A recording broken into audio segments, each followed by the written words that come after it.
Welcome back, Chapter 15. I caught a ride back into town with a carload of teenagers I didn't know. They were amused to have someone my age begging for a lift, and I couldn't imagine the embellishments they'd add to the story at school on Monday. But I didn't care, ignored their jokes about drunk old ladies as I hunched over my phone in the back seat, frantically texting Dean. I left Garrett sitting on the log, yelling after me as I careened back through the crowd, not caring who I slammed into or how many people called my name. I told Dean I found out something, and we agreed to meet at the refinery, a private spot I was pretty sure would be empty because the teenagers who usually hung out there on Sunday nights were at the bonfire instead. The kids dropped me off a block from my house, and I ran the rest of the way, scrambling up the front porch steps and to my room to grab what I needed. Greer? My mother called from her bedroom. Honey, is that you? Yeah, I said, popping my head into her doorway. She was already in bed, alone, a book propped in her lap. I'm heading out again. Okay, she said with a faint smile. I started to turn away and paused. Can I ask you something? She nodded, but I didn't miss the way her hand tightened on her book. Did you come across any photos of Eliza's room when you cleaned it out? Ones that might have been taken with a phone and then printed out? Photos? Her voice was faint. She had lots of photos, Greer. I shook my head. Not like her albums. Eliza had gone through a scrapbooking phase her first 2 years of high school. She spent countless hours hunched over at the kitchen table with a pile of stickers and craft scissors at the ready. I'd call her grandma every time I caught her working on her new hobby. I wish I paid more attention to what she created. How could I have lived 16 years with her and not known her better? I cleared my throat against the lump forming there. These would have been loose photos. No, my mom said, eyes dropping back to her book. There was nothing like that. I wanted to push. What if it happens again? But I could see her retreating from me, the same way she had years ago when I'd asked too many questions, as if she feared any mention of Eliza might send me off the deep end again and drag her down with me. Okay, I said, still lingering in the doorway. She didn't look up. Be careful tonight, Gira. There's rain on the way. Seemed like her mama might know something or seen some photos. The drive to the refinery was dark, along a highway that people I knew in Chicago would call a lonely country road, devoid of any streetlights and surrounded by empty fields. The only illumination was an occasional flash of light in the distance, each one leaving behind jagged white streaks in my vision. It was almost a relief to see headlights coming towards me, to know that I wasn't alone out here in the relentless night. I slowed, turned into the refinery, and Dean's SUV eased in behind me, his headlights bouncing off my rearview mirror. We parked and got out of our cars, Dean's eyebrows knotting up as soon as he saw me. Hey, are you okay? I thought of the heart on Addie's arm and just managed a nod. I'm fine. Okay, he said, brows still drawn together. What did you need to tell me? Not here, I said, suddenly feeling exposed, even though we were shrouded in darkness. Let's go in. Dean turned to look at the building looming behind us. Really? Inside the refinery? Really? I said, come on. Isn't this illegal? I've heard they had to rescue people from the inside every once in a while. He paused. I sound like a chicken shit, don't I? A little bit, I said, grateful for the moment of levity. Besides, those are probably idiot kids who don't know their way around. I could navigate this place with my eyes closed. I pulled a flashlight from my bag and turned it on, held it under my chin to illuminate my face, cheeks glowing ghostly orange in the darkness. But lucky for you, I brought this. I wiggled my eyebrows at him until he huffed out a reluctant laugh. We could have just used our phones, he pointed out. Yeah, but the old school flashlight really adds to the vibe, trust me. We skirted the perimeter of the fence until I spotted a piece of loose chain link rolled up slightly from the ground and detached from its metal post. Dean held it aside while I wiggled through the gap, and then he followed me, shoving my bag ahead of him. Thunder cracked, loud and strong enough to make the ground thrum under my feet. "This way," I said, gesturing with the flashlight as we picked our way across the expanse of cracked concrete, skirting around shards of broken glass and tufts of dying weeds. "You really never came here when you were younger?" "Once, maybe twice. It was more Roy's speed. He liked to come out here and smash bottles, rage against the world. Personally, it always creeped me out." "Yeah, Eliza never liked it either. She came once, that I know of, and never again."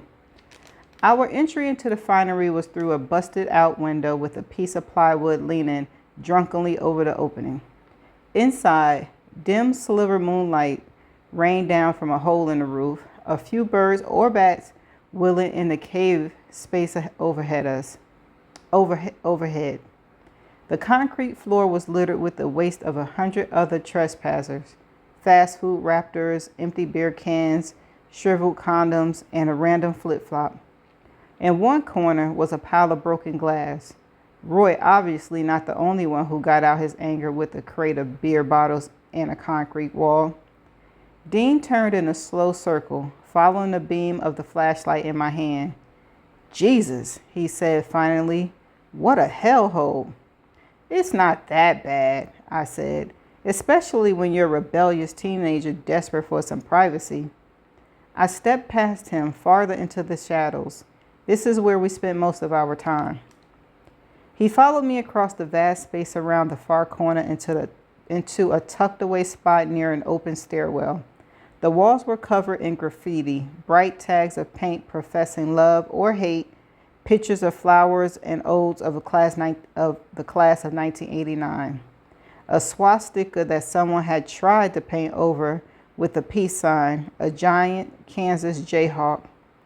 I used the flashlight to point out a scroll of hot pink paint, a daisy, one side of the petals too long and pointy. My friend Cassie did that one. The hot pink was her signature. We lowered ourselves to the floor, kicking trash and pieces of rock out the way. From outside, I can hear the sounds of rain falling, great sweeps of thunder rumbling across the sky. We made it just in time. "You realize this whole place is probably contaminated, right?" Dean said as we sat. "An EPA nightmare." "I think we're fine for a few minutes, but I definitely wouldn't want to build a house downstream from here." In the glow of the flashlight, I watched Dean's gaze roll over the graffitied wall. I stand by my earlier statement. This place is creepy and dangerous, but I can kind of see the appeal, especially to teenagers. "Yeah," I said, "this has to be a place hidden from adults, a spot meant for the young and brave, where you could do what you wanted with no one around to watch. A place where good, responsible Greer Dunning could paint graffiti and drink beer and transform into someone else for a little while." "Are we done stalling now?" Dean said. "Do you want to tell me what's going on?" "I went to the bonfire tonight. Saw Libby, by the way. She still couldn't cross the street to piss on you if you were on fire." "Greer?" He laid his hand over mine, stealing my fingers from picking at a loose thread in the hem of my jeans. "Okay, yes, sorry. Getting to the point." I took a deep breath, tipped my head back. Above me, the painted, pockmarked wall stretched up and up, something fluttering in the echoing darkness. I ran into Garrett Bloom while I was there. He was drunk, and I figured I'd use that to my advantage. Dean stiffened next to me, and I glanced at him. "Don't worry, I didn't go too far. Just played nice to get what I needed, same as you." "What could you possibly need from Garrett Bloom?" "He told me something about the latest murders." I reached over and grabbed Dean's arm, the same way Garrett had done me earlier. He said there was a heart drawn in blood on the inside of Addie's wrist right here. I watched his face closely as I spoke, searching for a glimpse of shock recognition, anything that would tell me the heart had meaning for him too. But all I saw was confusion chasing its way across his features. A heart? He looked from his wrist back to me. I don't get it. Roy didn't do anything like that with your sister or Travis. No, I said, reaching into my bag. Roy didn't. I pulled out the paper heart, set it carefully on the ground between us. But someone put this through my mailbox after Roy was arrested. Dean picked up the heart, turned it over once, twice. He held it the same way I always did, like it might come to life at any second. Dark blood dripping into his hands. I did it for you. His jaw tightened. What the fuck, Greer? And you're just now telling me this? He waved the heart in my direction. I wasn't sure if it meant anything, I said, stomach knotting at the lie, but now we know it does. Dean dropped the heart onto the concrete, pinched the bridge of his nose with his finger. A heart? He said finally, is this why you freaked out about my tattoo? Yeah, sorry, it just caught me off guard. He stared down at the heart. Did you have a thing for Travis? Unrequired love? Is that what this whole mess was about? Somebody thinking if you couldn't have Travis, you wouldn't want anyone else to have him either? What? I breathed out. No, I didn't even like Travis like that. I mean, he was fine, nice enough, good to Eliza, but talking to him was like watching paint dry. Dean let out a reluctant laugh. Okay, got it. But I had to ask. He pointed toward the heart. It seems like the most obvious reason, a woman scorned and all that. He winced. That sounds really shitty now that I'm saying it out loud. Sorry. It's all right, I said, waving off his apology. And it may be the most obvious reasons, but it's not why. Dean head swiveled towards me. Do you know why? His voice wasn't sharp exactly, but his eyes were, searching my face and leaving no room to look away. No, I said. I thought about it 1,000 times, what those words mean, why someone would write them, why anyone would think killing Eliza and Travis would help me. What connection it could all have to Addie and Dean, I don't know. No matter how many ways I come at it, I still don't know. Dean didn't answer right away, and I could practically hear the cogs in his brain running. Maybe it wasn't killing Eliza and Travis that was supposed to help you. Maybe it was what killing them caused. My whole life to fall apart? I asked, voice dubious. How exactly did that help me? I have no idea. I was just thinking about what you said that day we went to see Libby. That maybe Eliza and Travis were collateral damage. But I don't know how it all comes together in a way that makes sense. He sighed. I've been driving myself crazy too, trying to piece together some kind of connection between the first set of murders and the second. He gestured towards the heart. So far, that's the only thing that links them really, and we don't even know what it means. It could be a coincidence, I guess. Maybe the murders didn't have anything to do with me, and someone just wants to mess with my head. God, you've always been so easy to fuck with. I could almost picture Amber Stevens or someone like her making the heart, cackling to herself as she slipped it through my front door mail slot. Mean Girls 101. But that didn't explain the heart on Addie. No high school rival with a bitchy streak was going to go that far. What if the heart wasn't for you at all? Dean said. What if it was meant for your mom or your dad? Now that's a theory we didn't even think about. That stopped me. I never really considered the possibilities that the heart had been aimed at anyone else. From the first second I held it in my hand, it had belonged to me. I don't see how Eliza's death benefited either of them. The life insurance policy notwithstanding, Eliza's death had crushed them both in one fall swoop. Yeah, Dean sighed. It's probably a stretch. We sat in silence for a moment, all the things we still didn't have the answers to hanging heavy over us. Something pulsed hard in the dark shadows of my mind, and I can feel myself giving under the pressure. I wouldn't be able to keep looking away much longer. I lowered my forehead to my bent knees and closed my eyes. Roy died 5 months ago tonight, Dean said finally. That's why I was home with my grandma instead of at the bonfire. She was having a hard time. I've been hoping she wouldn't remember. I've been hoping she wouldn't remember, would have one of her bad days that sometimes come as a blessing instead of being lucid and dredging it up all again. I raised my head and looked at him. Was your grandmother at the execution? He sighed. Yeah, of course she was there. How could she not have been? Wouldn't your mom have been there when Eliza died if she could have? Even if her being there wouldn't have changed the outcome? Yes, I whispered, picturing my mom cradling Eliza, wiping blood off her face and crooning the old lullaby she used to sing when we were babies. My mom would probably give every day she had left in exchange for those final seconds with Eliza, for the chance to let her know she wasn't alone. What was it like, the execution? I hadn't realized the question was waiting there, perched on the tip of my tongue all this time. Dean shifted his body away from mine. I'm not the person you should ask. Why not? Because whatever I say is going to sound self-serving, like I'm comparing pain, asking you to feel sympathy for me and for Roy. I'm never going to feel sympathy for Roy. That's my point. I'm not asking you to. He looked at me, blew out a long, stuttering breath.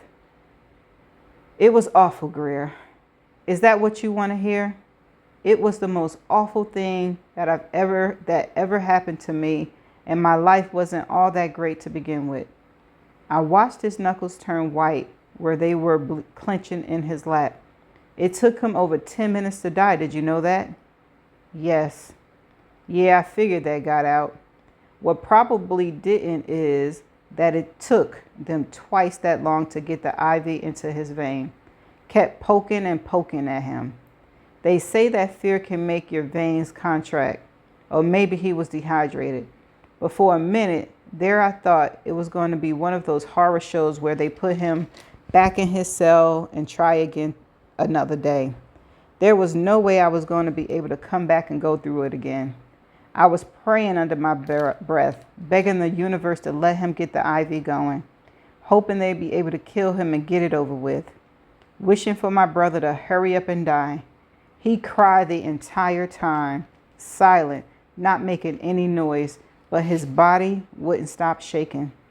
At the end, he called out for my grandmother. Are those the kind of details you're looking for?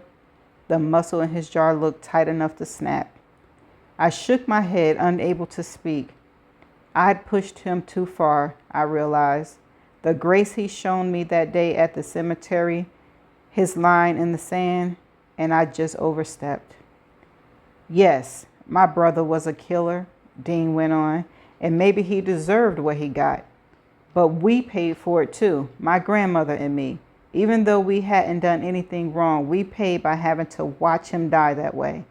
With waking up every morning for months knowing the exact day, the exact hour, the exact minute that Roy was going to stop breathing. None of us deserved that. He ran a weary hand over his face. I'm not here to be your entertainment, Greer. I know my brother hurt your family in a way that can't ever be repaired. Believe me, I never forget that fact. But we're hurting too. And I'm not going to lay it all out for you to salivate over. That's not what I'm doing, I managed. Then what? Dean demanded, his voice harsh, but his eyes a raw bruise. I wasn't sorry Roy was dead, but I was sorry his death had hurt the people who loved him. I was sorry that it had hurt Dean. I couldn't offer him the kind of words he probably deserved, the ones he might have gotten from someone with no connection to what had happened. But as much as I ached for him, there was always going to be a piece of me that compared his loss, his pain, to ours and found his came up short. That would never understand how he could love his brother even now. Since I couldn't give him words of comfort, I did the next best thing. Pushed myself forward and put my arms around his neck, pulling him into a hug. He made a startling sound in his throat, and it took him a second to touch me back, but then his arms banded around me, squeezing tight. He smelled like the outdoors, wheat and sun and sweat. The skin of his neck was warm against my face, and I closed my eyes. It had been a long time since someone had held me, even longer since I wanted someone to. He stroked the back of my head, fingers sifting deeper into my hair with each pass. When I finally pulled back, his hand knotted into my hair kept me from going too far, our breath mingling as we stared at each other. "This is all kinds of fucked up," Dean whispered. "You know that, right?" "Fucked up is my current specialty," I whispered back, then pressed forward to kiss him while a laugh still lingered on his mouth. I wondered briefly if this had been inevitable. All the things we shared, our fears, our resentment, our distrust, our guilt, finally finding the most obvious and easiest outlet. The one that meant we wouldn't be forced to have another painful conversation. But if our coming together was partly avoidance, there was also a rightness to it that I couldn't deny. His wounds were different from mine, but they'd been made by the same weapon. All our raw, jagged edges scraping against each other and smoothing out the roughness. He tasted like toothpaste and beer, and his lips were sure and steady under mine. He thought about this before, how we'd move together, and the knowledge sent a bolt of pure pleasure rocketing through me. I tilted backward, and he went with me, hand behind my head to ease my impact with the floor. Goosebumps from the cold concrete chased away by the warmth of his hands. Calluses scraping my delicate flesh as I arched my back to help him shove my shirt up and my bra aside. A low moan retched out of me when he pinched my nipple between thumb and forefinger while heat gathered between my legs. He lowered his head and I looked at him, mouth poised right above my breast, and then I stilled, gaze drawn to the stairs above us, a dark outline of a body in the gloom. I jerked, fumbling out from under his hands. "What's wrong?" His eyes were heavily lit in the dim light, gaze unfocused, and for a split second, all I could see above me was Roy. I pushed him off and rolled to the side, breath heaving out of me as I straightened my clothes. "What?" he asked again. "I saw something," I said softly, not looking at him. "On the stairs. Someone is here." He rolled up to standing in one fluid movement, all slowness gone. "Where?" His voice was low and intense, one hand held out for mine. I took it and let him pull me upright. His face was his own again, and God help me, I still wanted him. The fucked up part hadn't been a lie. "Maybe it was a teenager. You said they liked to hang out here." He was talking in a whisper, eyes raking the space above us. "Could be, but whoever it was, I think they were watching us. Man or woman. Couldn't tell. It was a dark shadow. That's all." He took a step forward, started to let go of my hand, but I hung on.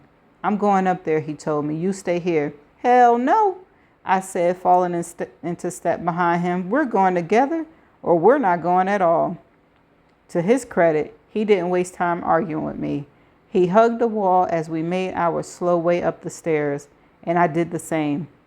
The steps felt secure enough, but the metal occasionally groaned under our weight in a way I didn't find particularly reassuring. There was no one on the second floor landing, and I pointed upward.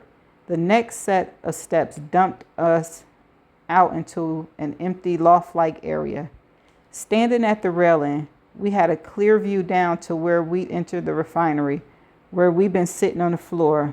the corner broken glass pile, or we would have if there had been lights.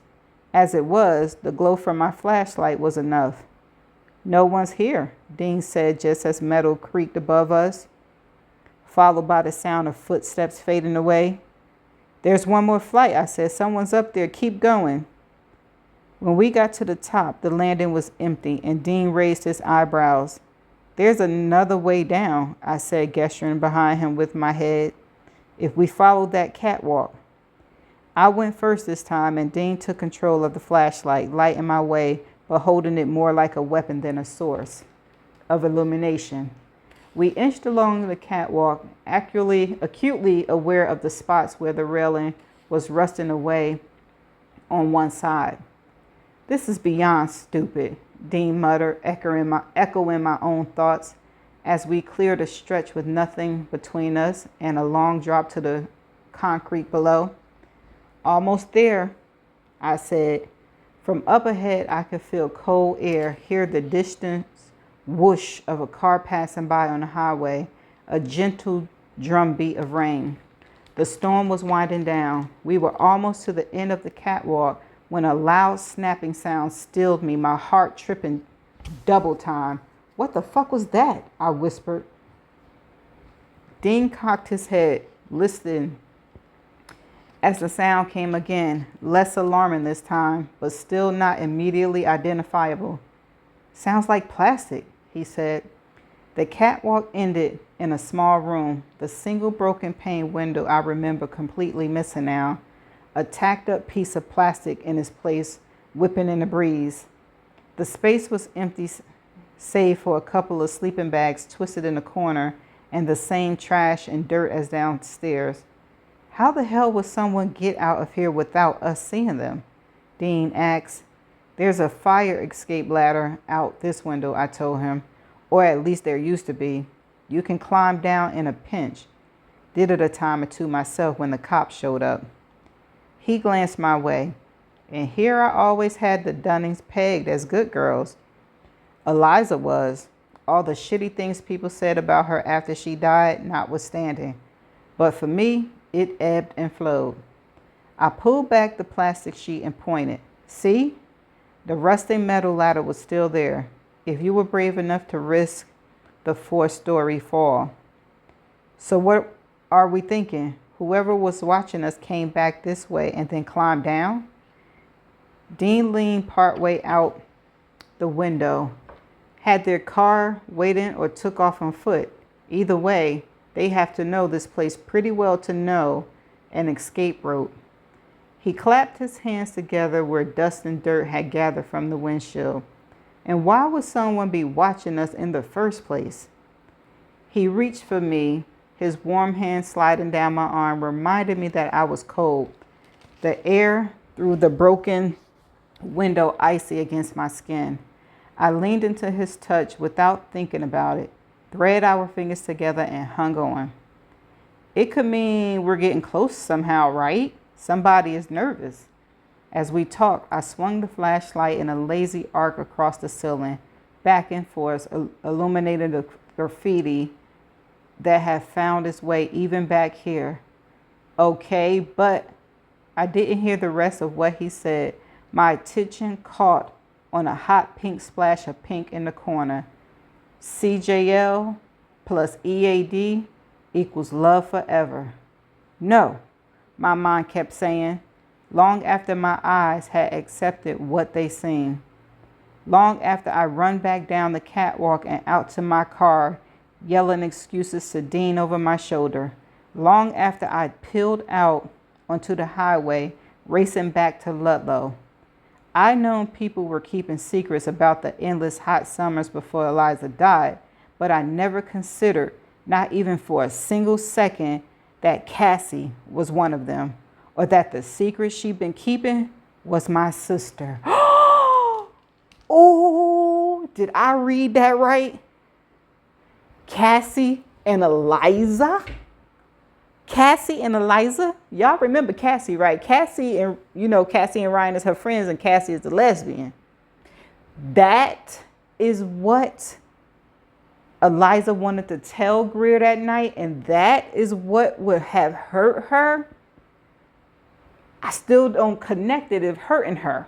Unless the fact that Eliza wouldn't want Cassie to be with her sister because she know how Cassie is. Oh, okay. That was something. Okay, let's go back a little bit. So when he said that maybe the heart was not really meant for Greer, it might have been meant for the father or the mother. Never even thought that. That never even came across my mind because the way it was presented in the book, like it was meant for Greer. But yeah, that could be a possibility. But why would it say that did it for you?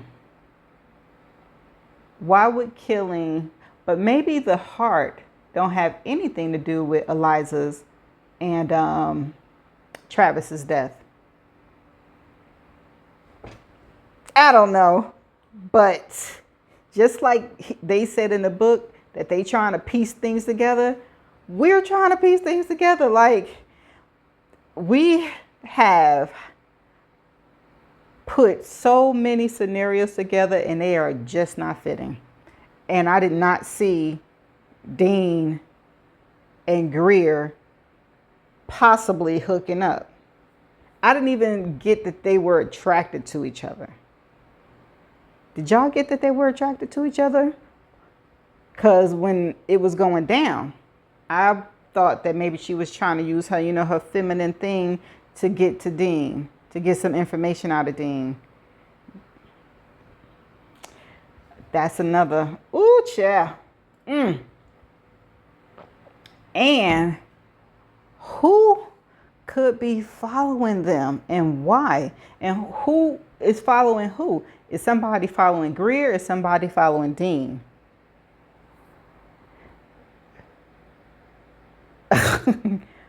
Garrett is the creep that's still hot for Greer.